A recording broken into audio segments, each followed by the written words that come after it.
Good morning. My name is Liza Burby, and I'm the president of this fellowship. I am also the speaker this morning, and that doesn't usually come with the job, but I'm excited about the topic, so I'm fine. We offer a variety of services, with 2/3 presented by our minister, Reverend Jude Geiger, and the remaining done by Sunday programming Sunday program committee, either with outside speakers or, as in the case of this morning, from inside. Next Sunday, Reverend Jude will be heading the service, and the topic is Pilgrims on the Journey. If you are joining us for the first time, please attend a number of services so you can get a sense of our spirit and values at the Unitarian Universalist Fellowship of Huntington. If you are interested in learning more or becoming a member of the congregation, you can speak with a member of the membership committee. Is anyone from the membership committee here today? All right, you can speak with me. That's fine. After the service. I call your attention to the announcements in the order of service. This is a very busy place, and there's always a lot going on. And I have another announcement. Reverend Jude asked me to tell you that he returned from vacation, August 10th, and he's excited to be back here. But he came back to over 1,500 emails, and he said that there's really no way that he can respond to all of them and also do all the work he needs to do here. So he said, if you sent him an important message and he has not responded, then please contact him again, email him again, and especially if it's a pastoral care matter, so definitely reach out. Now, as a member of the search committee, I'm supposed to be doing the slideshow too. I really took on too many tasks. I apologize. As a member of the search committee, to find our new Director of Religious Education, I am very pleased to introduce you to Star Austin and her daughter Olivia, who are going to light the chalice this morning.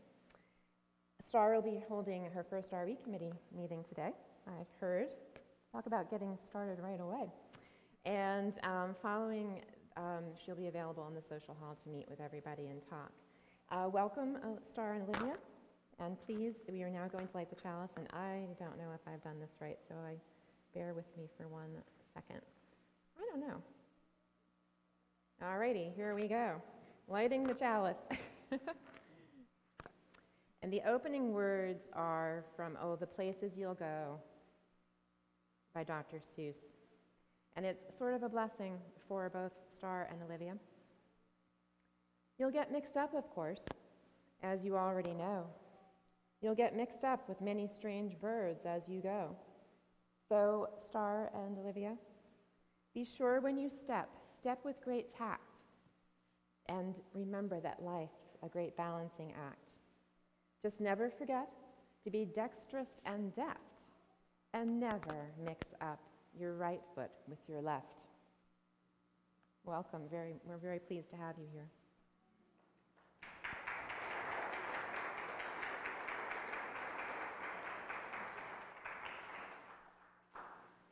Real isn't how you are made, said the skin horse. It's a thing that happens to you when a child loves you for a long, long time, not just to play with, but really loves you, then you become real. This quote from The Velveteen Rabbit by Marjorie Williams reflects the world I am about to bring you into, a world as real as the one in which we live, a world of wonder, magic, laughter, and tears. Welcome to a world where I have loved since before I learned to read, the world of books for children. Books held a magical place in my life when I was a child. Trips to the library with my grandmother, who I called Nanny, are my first best memories. Taking the bus in Queens, roaming the aisles of the children's room when I was only allowed to take out 3 books at a time and could not make a sound above a whisper. Those were old library rules. Does anyone remember those? And then ending the trip with a stop at the local candy store for an egg cream while Nanny and I talked excitedly about the books we had just borrowed. This was an experience I still treasure. As you can see, it makes me tear up.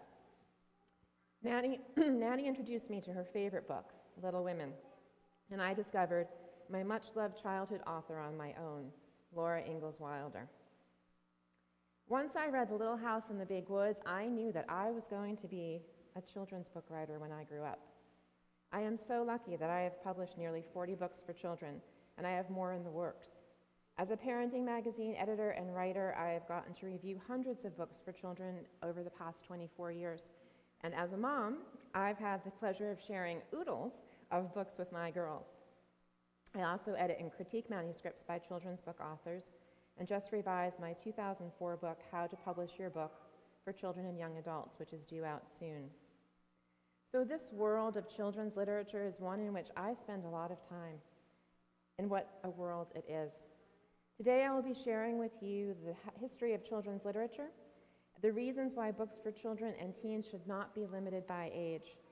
Everyone here deserves to experience them. I will also be sharing some of my favorite passages to make you think, to make you laugh, and perhaps even to make you cry a little. 2 notes. Since the children will be staying throughout the service, I recognize that what I have to say at times might make them antsy. So I have provided picture books along the side for anyone, they're right over there, for anyone who would prefer to read their own story than to listen to mine. Also, for the purposes of this service, when I say children's books, I mean the span of ages from baby books through teens, which is young adult books. I think it appropriate to start this journey into the world of picture books, with one picture book that was published last year. And you'll have to bear with me. It's called The Day the Crayons Quit by Drew, I just forgot the name of the author. Oh, yes, Drew Daywalt. Great thing about summer services is that they can be a little informal. So here we go. See that little protest over there? You can tell what the story is going to be about. One day, in class, Duncan went to take out his crayons and found a stack of letters with his name on them. Hey, Duncan, it's me, Red Crayon. We need to talk. You make me work harder than any of your other crayons. All year long, I wear myself out coloring fire engines, apples, strawberries, and everything else that's red. I even work on holidays. I have to color all the Santas at Christmas and all the hearts at Valentine's Day. I need a rest. Your overworked friend, Red Crayon. Dear Duncan, all right, listen. I love that I'm your favorite crayon for grapes, dragons, and wizard's hats, but it makes me crazy that so much of my gorgeous color goes outside the lines. If you don't start coloring inside the lines soon, I'm going to completely lose it. Your very neat friend, Purple Crayon. Dear Duncan, I'm tired of being called light brown or dark tan because I am neither. I am beige and I am proud. I am also tired of being second place to Mr. Brown Crayon. It's not fair that Brown gets all the bears, ponies, and puppies, while the only things I get are turkey dinners if I'm lucky. And wheat. And let's be honest, when was the last time you saw a kid excited about coloring wheat? Your beige friend, beige crayon. Duncan, gray crayon here. You're killing me. I know you love elephants, and I know that elephants are gray, but that's a lot of space to color in all by myself. And don't even get me started on your rhinos, hippos, and humpback whales. You know how tired I am after handling one of those big things. They're such big animals. Baby penguins are gray, you know. So are very tiny rocks, pebbles. How about one of those once in a while to give me a break? Your very tired friend, Gray Crayon. Dear Duncan, you color with me, but why? Most of the time, I'm the same color as the page you are using me on, white. If I didn't have a black outline, you wouldn't even know I was there. I'm not even in the rainbow. I'm only used to color snow or to fill in empty space between other things, and it leaves me feeling, well, empty. We need to talk. Your empty friend, White Crayon. Hi, Duncan. I hate being used to draw the outline of things that are colored in by other colors, all of which think they're brighter than me. It's not fair when you use me to draw a nice beach ball and then fill in the colors of the ball with all the other colors. How about a black beach ball sometime? Is that too much to ask? Your friend, Black Crayon. Dear Duncan, as Green Crayon, I am writing for two reasons. One is to say that I like my work. Loads of crocodiles, trees, dinosaurs, and frogs. I have no problems and wish to congratulate you on a very successful, coloring things green career so far. The second reason I write is for my friends, Yellow Crayon and Orange Crayon, who are no longer speaking to each other. Both crayons feel that they should be the color of the sun. Please settle this soon because they're driving the rest of us crazy. Your happy friend, Green Crayon. Dear Duncan, Yellow Crayon here. I need you to tell Orange Crayon that I am the color of the sun. I would tell him, but we are no longer speaking, and I can prove I'm the color of the sun, too. Last Tuesday, you used me to color in the sun in your Happy Farm coloring book. In case you've forgotten, it's on page 7. You can't miss me. I'm shining down brilliantly on a field of yellow corn. Your pal and the true color of the sun, Yellow Crayon. Dear Duncan, I see Yellow Crayon has already talked to you. The big whiner. Anyway, could you please tell Mr. Tattletale that he is not the color of the sun? I would, but we're no longer speaking. We both know I am clearly the color of the sun because on Thursday you used me to color the sun on both the Monkey Island and the Meet the Zookeeper pages in your book, Day at the Zoo. Orange, you glad I'm here? Ha! Your pal and the real color of the sun, Orange Crayon. Dear Duncan, it has been great being your favorite color this past year, and the year before, and the year before that. I have really enjoyed all those oceans, lakes, rivers, raindrops, rain clouds, and clear skies. But the bad news is that I am so short and stubby, I can't even see over the railing in the crayon box anymore. You see him down there, kids? He's so sad and little. I need a break. Your very stubby friend, Blue Crayon. Duncan, okay, listen here, kid. You have not used me once in the past year. Is it because you think I'm a girl? It's because you think I'm a girl's color, isn't it? Speaking of which, please tell your little sister I said thank you for using me to color in her Little Princess coloring book. I think she did a fabulous job of staying inside the lines. Now, back to us. Could you please use me sometime to color the occasional pink dinosaur or monster or cowboy? Goodness knows they could use a splash of color. Your unused friend, Pink Crayon. Hey, Duncan. It's me, Peach Crayon. Why did you peel off the paper wrapping? Now I'm naked and too embarrassed to leave the crayon box. I don't even have any underwear. How would you like to go to school naked? We all have those dreams, don't we? I need some clothes. Help! Your naked friend, Peach Crayon. Well, poor Duncan just wanted to color, and of course he wanted his crayons to be happy. So that gave him an idea. When Duncan showed his teacher his new picture, she gave him an A for coloring. You see all that? Anyone see pink monsters? And yeah, right? He did a pretty good job. He obviously listened to his complaining box of crayons. And as a result, his teacher gave him an A+ for creativity.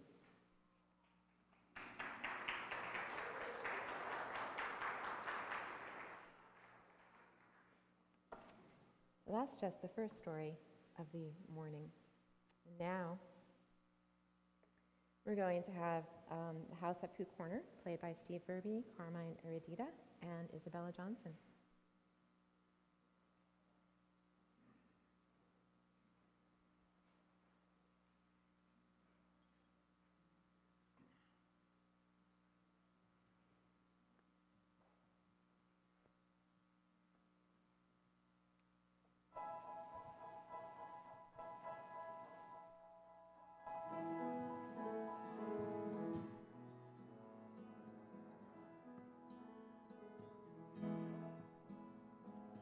Christopher Robin and I walked along under branches lit up by the moon, posing our questions to Al and Eeyore as our days disappeared all too soon. But I've wandered much further today than I should, and I can't seem to find my way back to the wood. So help me if you can, I've got to get back to the house at Pooh Corner by 1. You'd be surprised, there's so much to be done. Count all the bees in the hive, chase all the clouds from the sky, back to the days of Christopher Robin and Pooh. Winnie the Pooh doesn't know what to do, got a honey jar stuck on his nose. He came to me seeking help and advice, and from here no one knows where he goes. So I told him to ask of the owl if he's there, how to loosen a jar from the nose of a bear. So help me if you can, I've got to get back to the house at Pooh Corner by 1. You'd be surprised, there's so much to be done. Count all the bees in the hive, chase all the clouds from the sky, back to the days of Christopher Robin and Pooh. La la la la la la la la la la la la.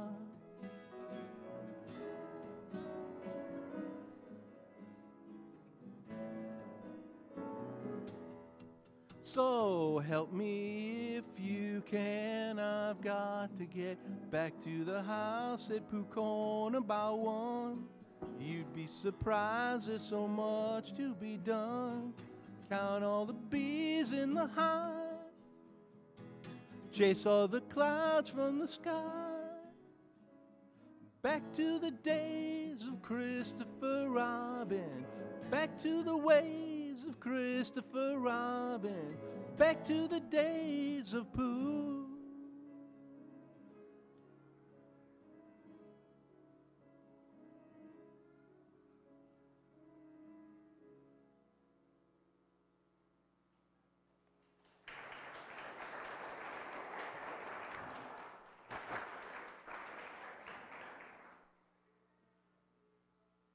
Now is the time in our service. We pause to center ourselves after our busy weeks to share our joys and concerns.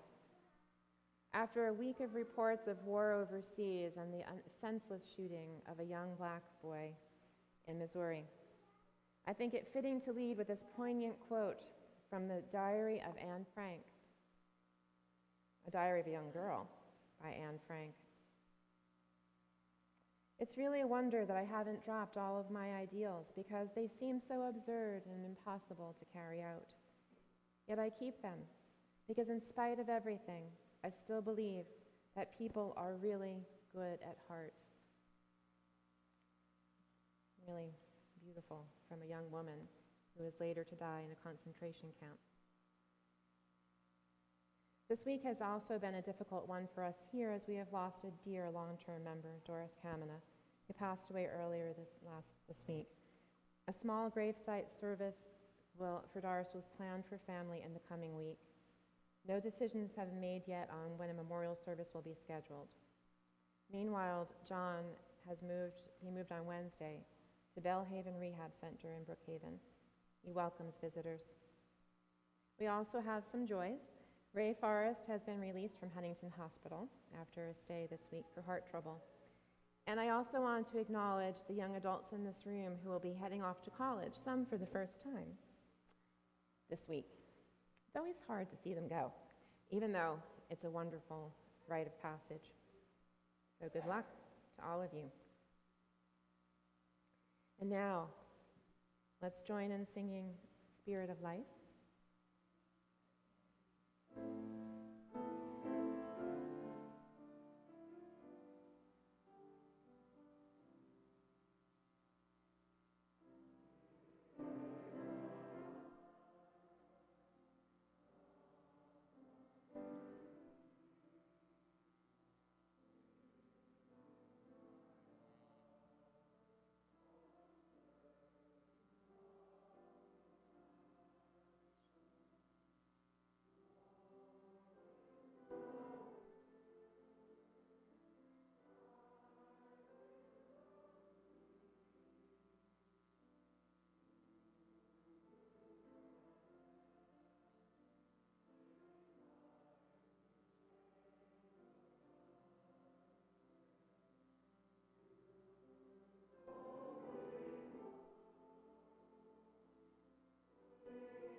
into the silence, if you would like to raise up names of people who have been on your hearts and minds this week, please do so.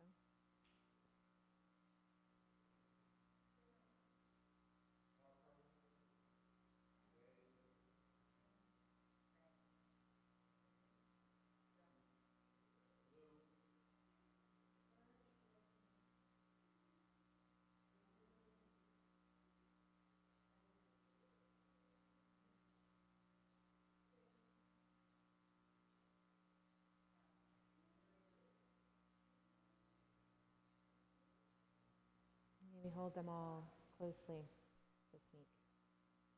And at this time, if you'd like to come forward and light a candle, you may do so as Isabella plays from Sleeping Beauty.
Sharing this month is for the UUNO's Emergency Aid for Ugandan UUs.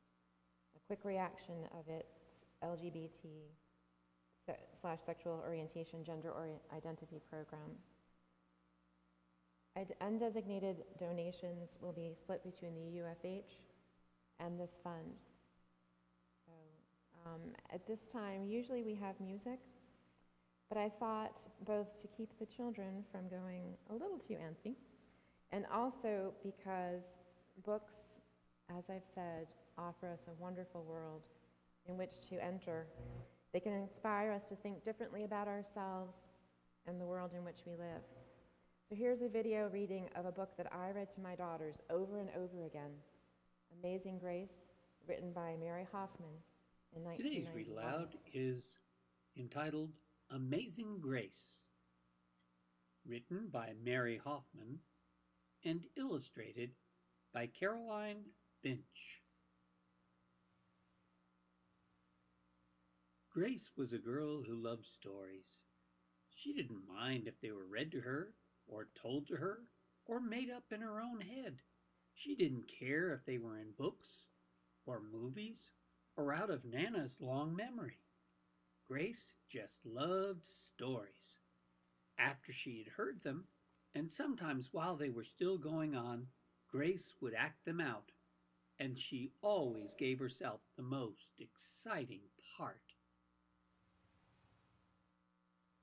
Grace went into battle as Joan of Arc and wove a wicked web as Ananzi the spider. She hid inside the wooden horse at the gates of Troy. She went exploring for lost kingdoms. She sailed the 7 seas with a peg leg and a parrot. She was Hiawatha, sitting by the shining big sea water. And Mowgli in the backyard jungle. Most of all, Grace loved to act out adventure stories and fairy tales. When there was no one else around, Grace played all the parts herself. She set out to seek her fortune with no companion but her trusty cat, and found a city with streets paved in gold. Or she was Aladdin, rubbing his magic lamp to make the genie appear. Sometimes she could get Ma and Nana to join in when they weren't too busy. Then she was Dr. Grace, and their lives were in her hands.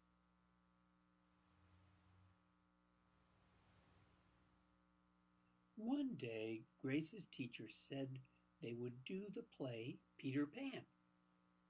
Grace knew who she wanted to be. When she raised her hand, Raj said, "You can't be Peter, that's a boy's name." But Grace kept her hand up.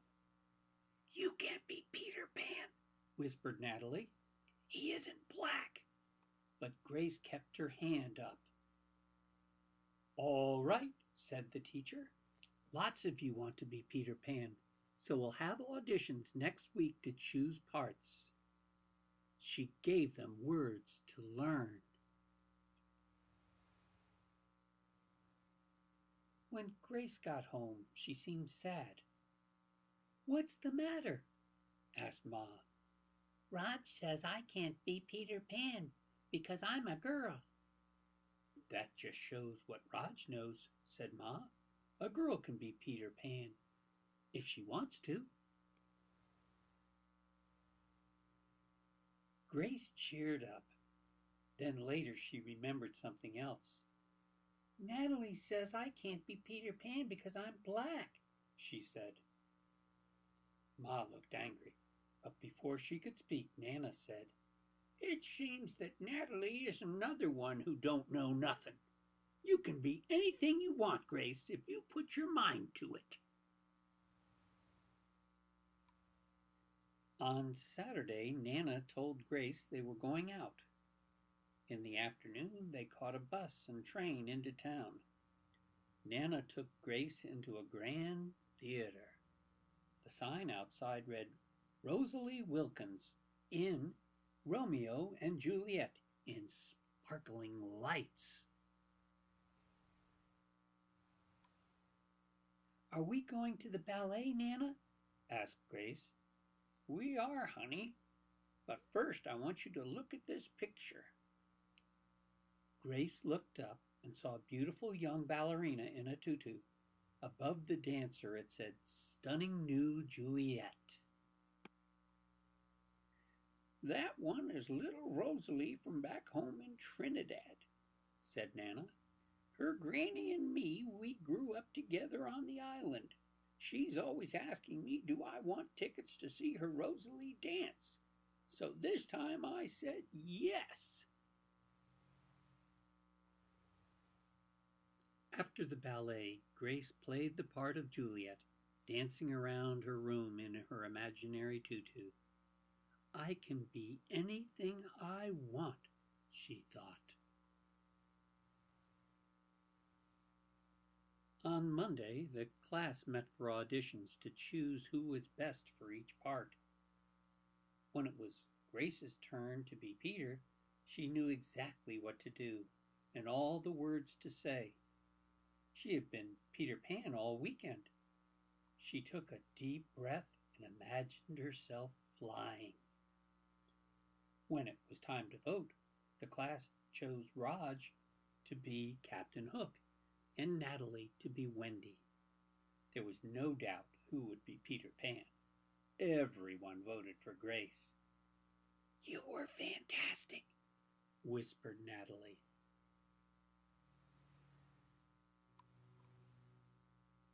The play was a big success, and Grace was an amazing Peter Pan. After it was all over, she said, "I feel as if I could fly all the way home." "You probably could," said Ma. "Yes," said Nana. "If Grace put her mind to it, she can do anything she wants." Today's Read Aloud has been Isn't it?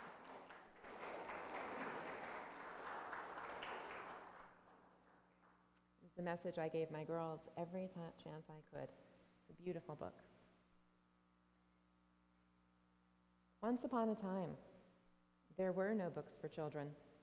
In fact, there were no books at all.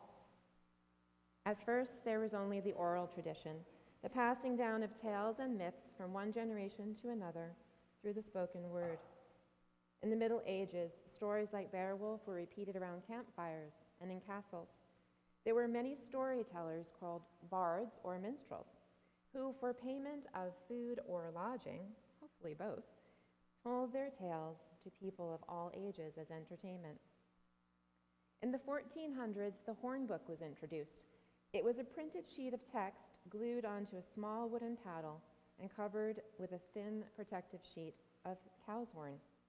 Usually the text included the alphabet and numbers and was used as instructional material for children and also for adults. The Lord's Prayer was also common, as most children knew it, which made teaching them to read easier. Other books of the time were manuscripts that were hand-lettered by monks or scribes and used to teach those children privileged enough to attend monastery schools. In 1450, when Johann Gutenberg invented the first printing press, it finally became possible to mass-produce books. Then in 1476, when William Caxton established a printing press in England, the first book publishing business was born. Very different than what we know now, but it had to start somewhere. Caxton published Aesop's Fables in 1484 and followed this with Thomas Malory's The Death of Arthur in 1485. These early books were written for adults, but were often shared with those children lucky enough to have parents who were both able to read and were able to afford the luxury of Caxton's very expensive printed material. Reading beside the campfire was family entertainment. In the early 1500s, legends and fairy tales became available through a less expensive means called chapbooks, small penny books that were generally printed on one large sheet of paper, which was then folded into a book of 16 to 24 pages. These books were of poor quality, but they were readily available through peddlers known as chapmen. Although intended for adults, chapbooks were also popular with children who enjoyed the tales of adventure. One of the reasons that books weren't originally written specifically for children is that parents saw their children as miniature adults who were expected to act like grown-ups at all times. The subjects of child psychology and child development would have been greeted with peals of laughter. Of course, adults did acknowledge that it was their duty to instill in children all the sense of morality and obedience that only a good child could have. As a result, by the late 17th century, when some astute printers realized that they could publish books with children in mind, most of the stories told tales of children who suffered terrible consequences for their unruly behavior. Some books even threatened children with hell and damnation to get them to behave properly. James Janeway's 1672, A Token for Children, for instance, described 13 little children who spent their days converting all whom they encountered in their efforts to avoid going to hell. Other books were more palatable, however, despite the moral themes. For example, John Bunyan's 1678 Pilgrim's Progress appealed to its young readers because the hero Christian experiences many entertaining adventures along the road to salvation. Indeed, Pilgrim's Progress became required reading for colonial children. Fortunately, at least one book was not only written for children but had an entirely new goal, that of education and enlightenment. Written in 1658, Orbis Pictus, or The World in Pictures, used simple language and woodcuts to explain almost 2,000 words and notions. Often described as the first picture book, it must have been a welcome relief to those kids at the time. Little by little, the Western view of both children and children's literature changed. In the late 1600s, political and educational philosopher John Locke began to present the revolutionary concept that children were not mini-me's after all, but beings with their own ideas which must be formed by careful adult attention. Locke believed that in the value of learning that through both play and education. Taking his words to heart, many writers began creating stories in which fictitious children learned social lessons and subjects such as mathematics. Each one of these books had a deliberate lesson. Even as some books began to be especially conceived for children, many of the books written for adults continue to be well received by youngsters. Robinson Crusoe by Daniel Defoe, he was written in 1719, and Gulliver's Travels by Jonathan Swift in 1726, delighted adults and children alike. But perhaps the adult book that drew the most enthusiastic young audience was the French-published Contes de la Mère Loire, or Tales of Mother Goose. First published in 1697, it blows my mind that the books that we know today are that old. 1697, Mother Goose. This collection of stories about Sleeping Beauty, Bluebeard, and Little Red Riding Hood soon became all the rage. Through the ages, children would continue to adopt certain adult books as their own, but bookseller, publisher, and author John Newbery is said to be the first to recognize that books intended for children could be something more than an extension of adults' lectures. His first children's book, A Little Pretty Pocketbook, published in 1744, included rhymes and games, and perhaps one of the first sales marketing campaigns aimed at children, because the books came with either a ball for boys or a pincushion for girls. I know it's stereotypical, but it was reflective of the times. Newbery's goal was to raise the standards of children's publications in every way, from the level of the writing to the quality of the illustrations, and to provide books that would give children real pleasure as well as instruction. During his lifetime, he developed a large list of children's titles, establishing juvenile literature as an important branch of the publishing business. In his honor, since 1922, the Newbery Medal is awarded annually to the most distinguished children's book. By the early 19th century, the children's book business was growing by leaps and bounds. Juvenile books now offered fairy tales, fantasy, humor, and realism. One famous children's work arrived on the scene in a particularly interesting way. In 1812, brothers Jacob and Wilhelm Grimm published a collection of 85 German folk tales, including the now familiar stories of Hansel and Gretel and Rapunzel. The first edition was scholarly, with plenty of commentary by the brothers Grimm. The brothers had not intended to produce a children's book, but merely to preserve the folk tales of their native country. But because children responded to it so very well, the brothers soon produced a second edition which featured no commentary and had illustrations contributed by another brother, Ludwig.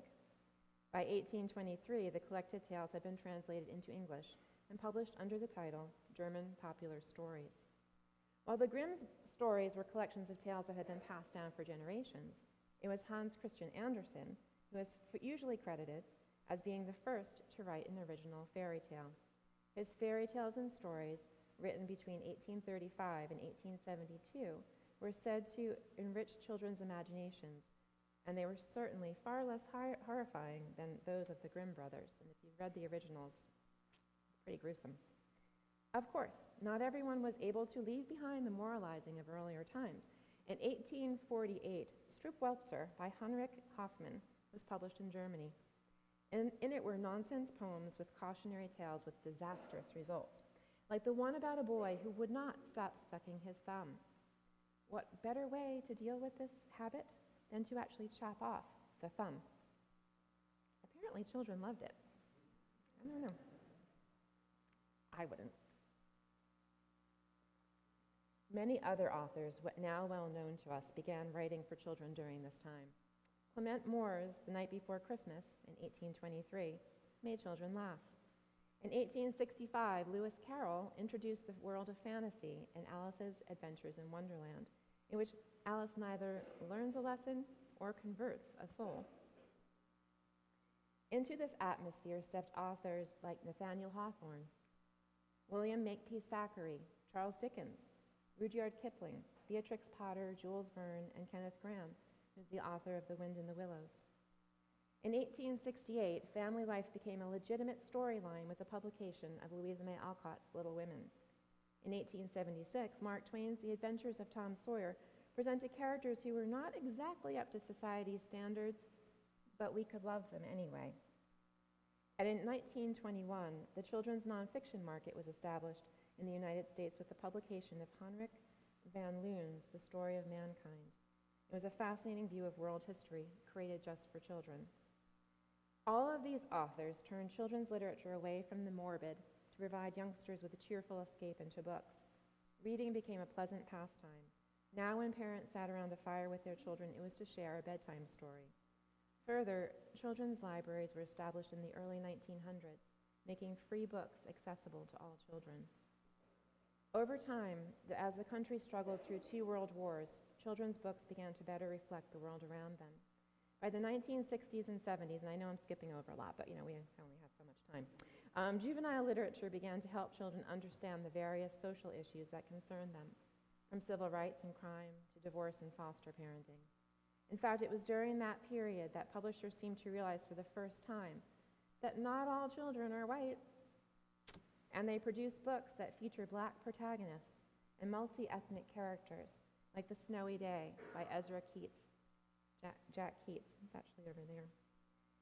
It was S.E. Hinton in 1967, who was just 16 at the time, who with the book The Outsiders ushered the genre we know as young adult fiction for 13 to 17-year-olds. The book follows 2 rival groups, the Greasers and the Socias, short for socials, who were divided by their socioeconomic status. It was the first coming-of-age novel that didn't pontificate, but instead allowed teens to reflect their world.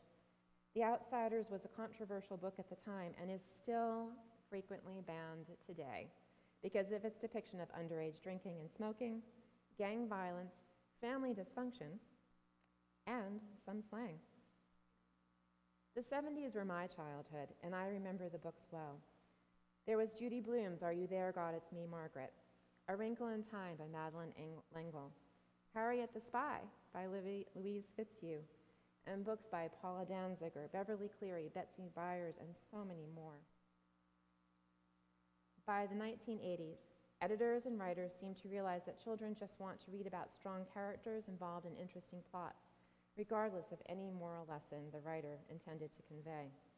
And that was a perfect setup for the books aimed at teens that the industry calls game changers. Books that in one way or another created a new audience of readers. Though the book industry and authors never intended it to be so, these books crossed over, that's another publishing term, to become the first books written for children that were voraciously consumed by adults. Quite the opposite of how the book publishing industry started more than 600 years ago. There are 3 that you should know, if you don't already. Number 1 is J.K. Rowling's Harry Potter fantasy series, first published in 1996. She was the first children's book author to make it to the New York Times bestseller list, and in fact, is the reason that in 2000, the New York Times created a children's book list, a separate list. The Hunger Games series by Suzanne Collins, first published in 2006, ushered in the dystopian novel, an unpleasant, typically repressive society that usually takes place in the future. The Hunger Games brilliantly took the popularity of reality TV and used it to show readers about politics, class, and morality in a dystopian world in which children must fight to the death for the entertainment of their government. The third game changer is John Green's The Fault in Our Stars, which is considered to be contemporary or realistic fiction. Though John Green has written many exquisite young adult novels, It is his story of Hazel Grace, a teen with terminal cancer, and her romance with Augustus Waters, another cancer patient, that drew adults. Perhaps you saw the movie this summer. When you look back at the history of children's book publishing from the earliest books to catch children's attention, despite the fact that they were intended for their parents, the one constant in this changing industry has been that the best, most successful children's books had universal appeal. They all possess qualities that made them stand the test of time. The topic they covered was groundbreaking or the writing was superlative. Often they were both.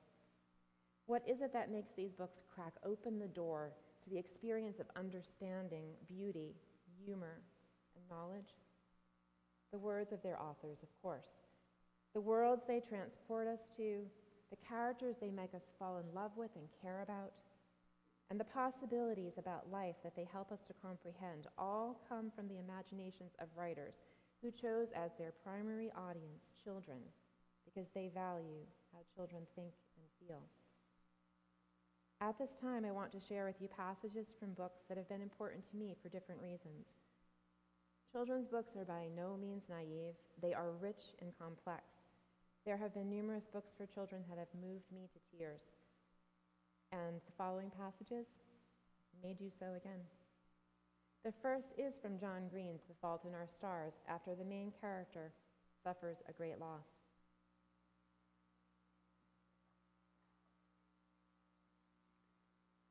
When you go into the ER, one of the first things they ask you to do is rate your pain on a scale from 1 to 10. And from there, they decide which drugs to use and how quickly to use them. I've been asked this question hundreds of times over the years, and I remember once early on when I couldn't get my breath, and it felt like my chest was on fire, flames licking the inside of my ribs, fighting for a way to burn out of my body. My parents took me to the ER nurse, who asked me about the pain, and I couldn't even speak. So I held up 9 fingers. Later, after they'd given me something, the nurse came in and she was kind of stroking my head while she took my blood pressure. And she said, "You know how I know you're a fighter? You called a 10 a 9. But that wasn't quite right.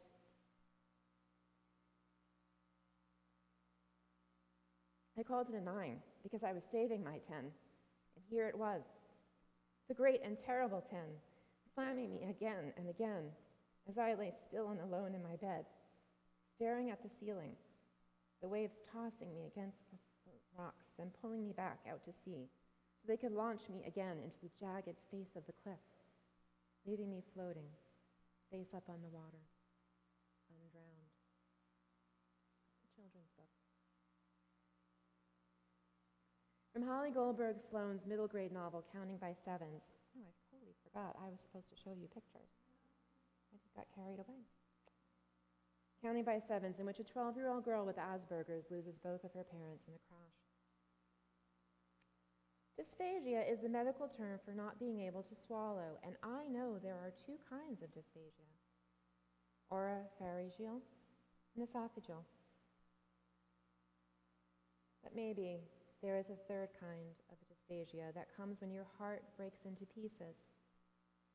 I can't swallow because I have that kind. From Charlotte's Web by E.B. White. Wilbur never forgot Charlotte. Although he loved her children and grandchildren dearly, none of the new spiders ever quite took her place in his heart. She was in a class by herself. It is not often that someone comes along who is a true friend and a good writer. Charlotte was both. And then there is the imaginary that paints pictures the imagery that paints pictures as I read, making me fall in love with the written word. It was the day of the worms. Their first, almost warm, after the rainy night day in April, when you bolt from your house to find yourself in a world of worms. There were as numerous here in the East End as they had been in the West. The sidewalks, the streets, the very places where they didn't belong. Forlorn, marooned on concrete and asphalt, no place to burrow. April's Orphans, Maniac McGee by Jerry Spinelli.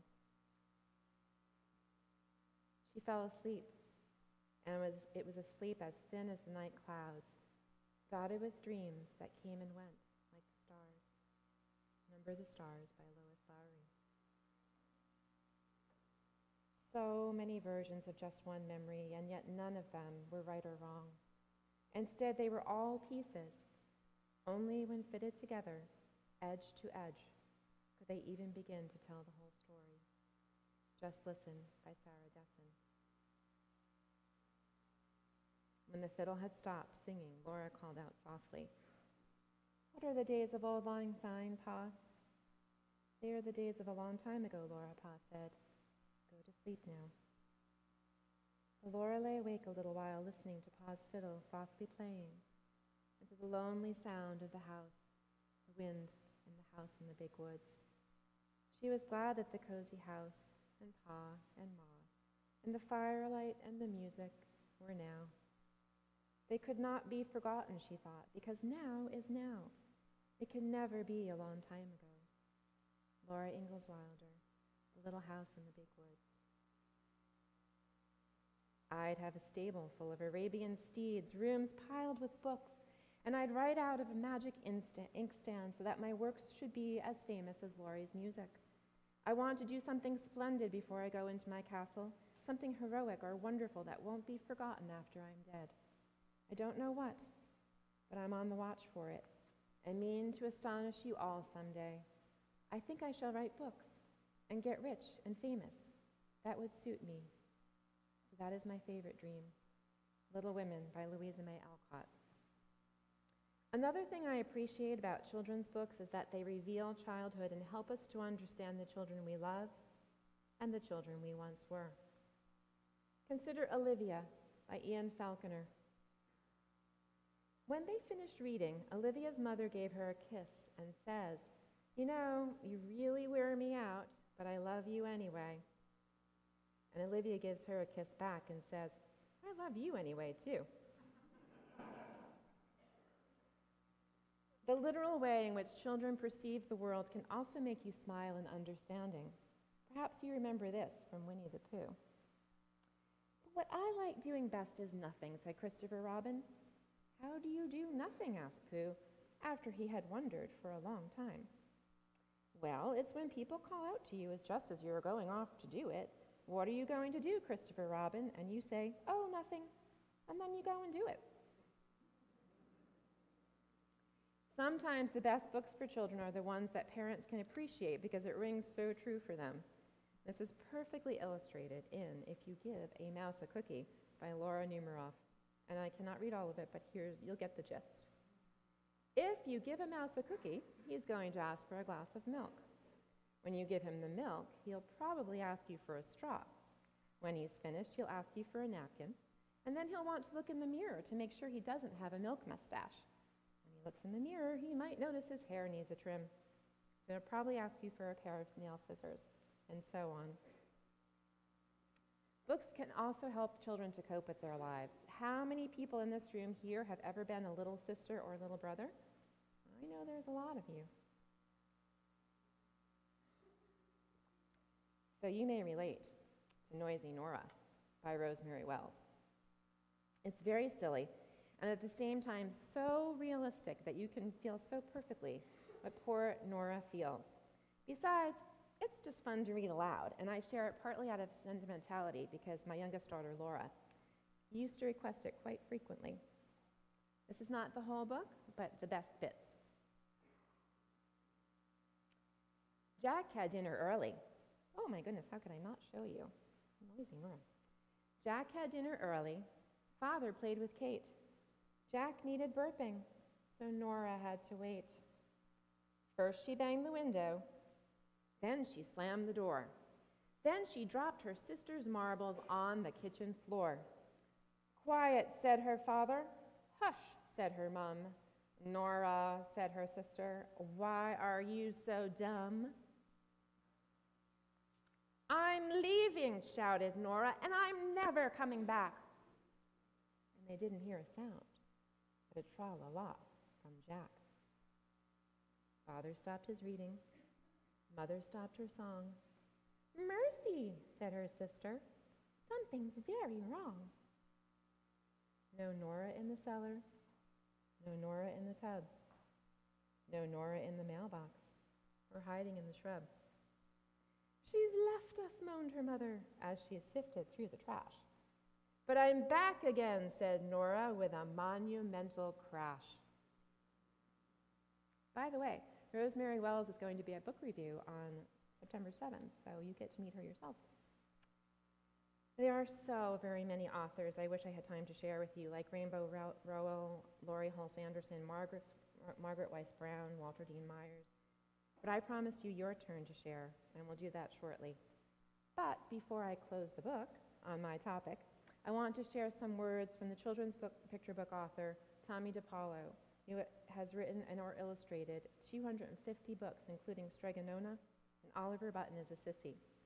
In response to a critic's suggestion that children's books, picture books in particular, are somehow not as important to read as are books written for adults, he responded, I propose that picture books can be great art, and great art makes for a great people and a great society. Perhaps this is not necessarily true, but would this attitude be so damaging? I think not. To add to Mr. DiPaolo's philosophy, I say, why deny yourself the great pleasure of entering into the world of books intended for children, but wisely experienced by adults? I hope that you have enjoyed this journey so far. But now, it is your turn to share the books you like best. And what I'm going to do is, I guess what I will do is I'll come down there. How many of you brought a book that you wanted to share? How many? Okay. Yes, it's on. All right, so what I'm going to do is I'm going to ask you to state for me, for all of us, the title and the author, and maybe either a very quick excerpt or just what you like about the book. Would you like to go first? Would you like to tell me the title of your favorite author's book? The Prince and the Pauper. And who wrote that? Do you know? It's a Disney book, isn't it? All right. So what do you like about it, honey? They have a battle in it. Ooh, battle books are awesome. Who else had a book? Amanda? You don't have it with you? Well, would you like to tell us okay, who's your favorite author? When I was a little kid, my favorite book was The Van Gogh Cafe by Cynthia Ryland. They were her magic muffins. Another excellent author that I didn't have time to mention. Who else? We had, all right. Okay, I'll do a couple on this side, and then I'll go over there. Oh, I brought two books today, but this one is called The Lion and the Mouse, and it has no words. Ooh. You tell the story by looking at the pictures. And I read it to the congregation down in Florida when we go to Florida, and the adults all loved it too. And the other one was the Shel Silverstein book. The Giving Tree is wonderful. I didn't have that with me, but I brought this one called Falling Up. Okay, great. Thank you. Amy? Hi. I love all the words by Dr. Seuss because they're just so wise, but I picked up this book this morning because it's not the words that he wrote, perhaps, but the words my dad wrote in it because he inscribed it to my brothers and I, because he worked a lot of long hours, but he would come home and he'd read Dr. Seuss. And, of course, we loved it when he tripped on some of the words, some which were made up, of course, but it was just a really sweet time, and we got to spend a few extra minutes with Dad, so that was nice. And it's The Cat in the Hat. All right. Did you have a book? Okay. So I picked My Many Colored Days, and it's a Dr. Seuss book, but also by Johnson and Fancher, because he didn't quite finish it. And it's not very well known, which is why I like it, but it talks about, like, you can go through different emotions and how that kind of makes up who you are, all the different emotions. So. Thank you. All right, this side. Okay, George. Oh, my goodness. Yeah, I narrowed it down to 3 for today. Can you only just mention one? One right now? The old one is Hans Christian Andersen, The Nightingale. If you haven't read it, you really should. Then I love the Madeleine L'Engle books, and actually got to read this one before it got to the bookstores. And recently, I came across this book by Anthony Brown. It's called Voices in the Park. And it tells a little story 4 times from the point of view of each of the 4 characters in the story. It's unique as far as I know. Thank you. Sorry, I'm having technical issues. Thank you. This is a Dr. Seuss book. It's not well known. It's called McGilligut's Pool, and it was written in 1947. And it's the Marco, the young man who tells the story, has quite an imagination. And it starts out, "Young man," laughed the farmer, "you're sort of a fool. You'll never catch fish in McGilligut's pool. The pool is too small, and you might as well know it. When people have junk, here's the place that they throw it. You might catch a boot, or you might catch a can, you might catch a bottle. But listen, young man, if you sat 50 years with your worms and your wishes, you'd grow a long beard long before you catch fishes." Answered Marco, "It may be you're right. I've been here 3 hours without one single bite. There might be no fish, but again, well, there might. 'Cause you never can tell what goes on down below. This pool might be bigger than you or I know." Thank you. All right, Susan. Oh my goodness. I'm disappointed I forgot to bring the books today because I'm a huge fan of children's books. But 2 come to mind. One is called Mrs. Biddlebox by Linda Smith, and I just came across it because I'm very drawn to the visuals on the cover. So I initially judged by the cover, and then I looked deeper. And I read it, and it's about a woman who wakes up on the wrong side of the bed, and it's written to a beautiful rhythm, and the visuals are beautiful, and she spends the day turning the day around, taking the resources around her, and she gets into a dance, and she bakes, and she eats, and she drinks tea, and she just warms herself, and ends the day curling into bed, content. And it's just, I get emotional because after I read the book, sorry, I had a very exciting week and I'm exhausted, so I read the sleeve, and it was written by a woman who was battling cancer, and it was just it's a beautiful book. The other one is The Day the Babies Crawled Away, and it kind of stretches your imagination because all of the imagery is the foregrounds are all silhouettes and the background is color. But the storyline is babies. The whole setting is, I think it's a picnic or something, but there's this boy that follows the babies and helps bring a baby that veers off, and the boy brings the baby back to safety. So it's a very, the way the 2 things weave together is really beautiful. Thank you. The books that come to my mind, I guess, with chapter books, as I got into 5th grade, 6th grade, and so on, Montgomery books, starting with Anne of Green Gables, because the reason why I like those books is because it made me want to read more of the character. And the same with Jack London books, all those adventure books with the animals. I mean, I thought any book that makes you want to pick up another one is a good book.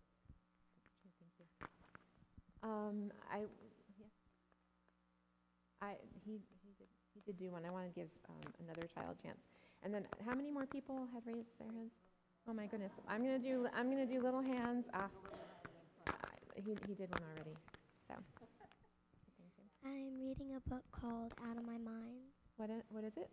Out of My Mind. Oh. And the author, do you remember? Sharon M. Draper. And it's about a girl who she can't speak, she can't walk, and she can't talk. But it's a really good book. And I got recommended it by my friend Cassie. All right. I'm going to do one more because we're going to have story time after for anyone who wants to share their books. Am I crackling? Hey. I don't know. I think I am. It's a young adult book I read recently called Wonder by R.J. Palacio. And I just thought it was the most beautiful book about a boy who has just a disfigurement on his face, and he gets sent to a school for the first time, and how kids respond to him. And you just see just the battle between everybody trying to handle him as he is and how he looks. And it just made me cry a lot. Thank you. I actually have a quote from him. All right, I wish we could do more, but we are getting late. So what I'm going to do now is here, you guys. I have found that children's books often contain the simplest yet profound wisdom. And with the help of Steve, Ken, and Rich, I'm going to share some quotes about living in the words of children's books. If you guys will come forward. I mean, I guess you can sit, that's fine.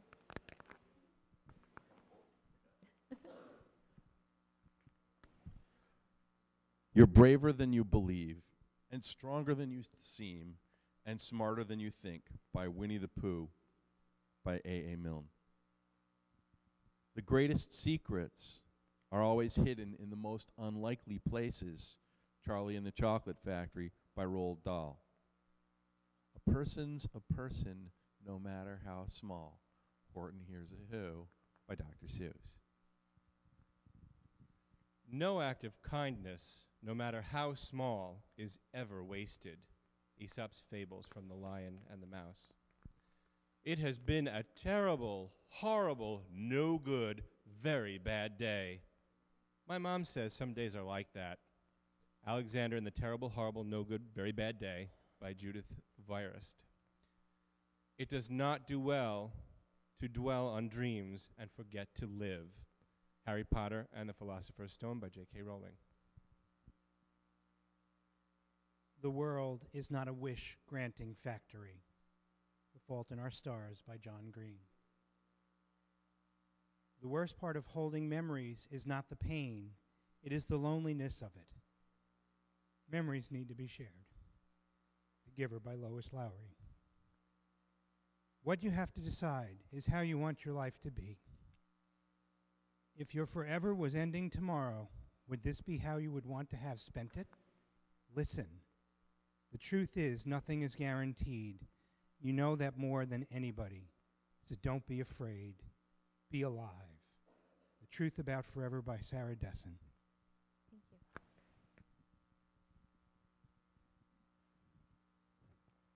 After the service, I invite all of you to grab some milk and cookies. We're going to have them in the back. And I accommodated all different diets. I tried. I know, I'm a mom. And it'll be, I just suggest you take a corner. You all brought books. Maybe you just want to talk about the books that you loved as a child or loved as an adult. So just have some story time. And please do not leave until Isabella has concluded her beautiful postlude. She put together some wonderful music for this morning, as did Carmine and Steve, and I appreciate it. And now, as we extinguish the chalice, I share with you these closing words from the poignant, best-selling middle-grade novel, Wonder, by R.J. Palacio. If every person in this room made it a rule that wherever you are, whenever you can, you will try to act a little kinder than is necessary, the world really would be a better place. And if you do this, if you act just a little kinder than is necessary, someone, somewhere, someday may recognize in you, in every single one of you, the face of God.